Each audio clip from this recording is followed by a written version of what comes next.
In this set of videos, we'll take a look at the multi-line tool, which places multiple parallel lines in one operation.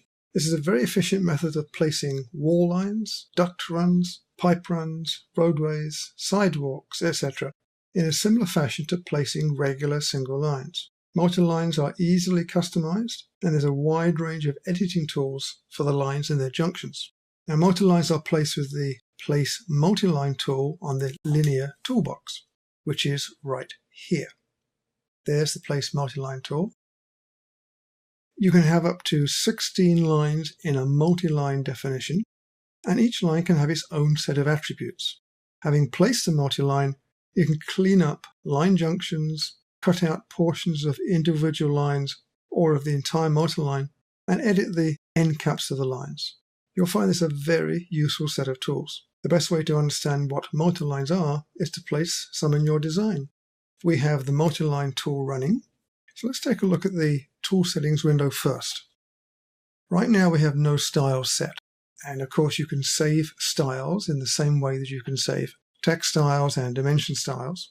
The length and angle is very similar to the Place Line tool, but of course we won't be using those two options since AccuDraw is a much better and easier way of placing dimensional information. The Style Scale option refers to scaling the actual multi-line definition, but it only scales across the width of the multi-line, whereas it has no effect at all on the length of the multi-line.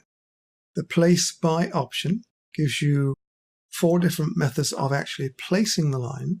The default is work line, but we can do a center, a maximum, and a minimum. We'll have a look at these options in a second. I'll leave work line on. All you have to do now is data point and drag in the view. Data point and drag, and you'll see a multi-line. And this is because there is always a multi-line definition active at any one time. Now, your line may not look exactly like mine. That doesn't matter much. It depends on whether you have a version of MicroStation out of the box, in which case you might well see this. But if somebody else has been using the software before you, you may well see a different type of line. Now, in my case, and possibly your case, I'm placing the multi-line by its work line, which also happens to be its center line, as you can see. This may not be the case in all multi-line definitions. The work line and the center line does not have to be in the same location. But in this case, the work line is the center, and the line is attached to my cursor in that location. So I can place lines as I would a normal line, and right-click to stop. Feel free to place some lines on your own view, just to see how the placement works. Now let's try those different options for placing the line. I'm going to undo my line. Let's change the work line to center and see what happens this time. Notice, however, that there is no change in the way the line is placed. My cursor is still at the center of the line. And that's because in this particular definition, both the work line and the center happen to be the same line. Let's change this to maximum. Now look at the line. Now you notice that my cursor is attached to the outer upper part of the line, and I'm placing it in that orientation. And if I switch to minimum, then you would expect to see cursor at the bottom outside edge of the line.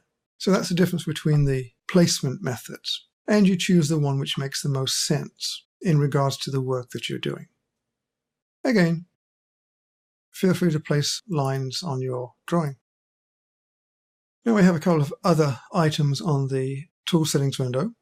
One is association, which enables you to associate a multi-line with an element in much the same way that you associate dimensions with an element, and close element. And quite often you want to close the multi-line back on itself, and you can do that in 2 ways. You can bring the multi-line around.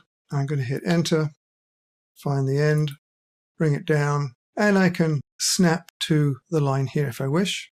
Or I can use the close element, which closes my multi-line. That's normally the best option because it closes the start and finish very neatly, whereas simply snapping to the bottom will require some editing after the fact.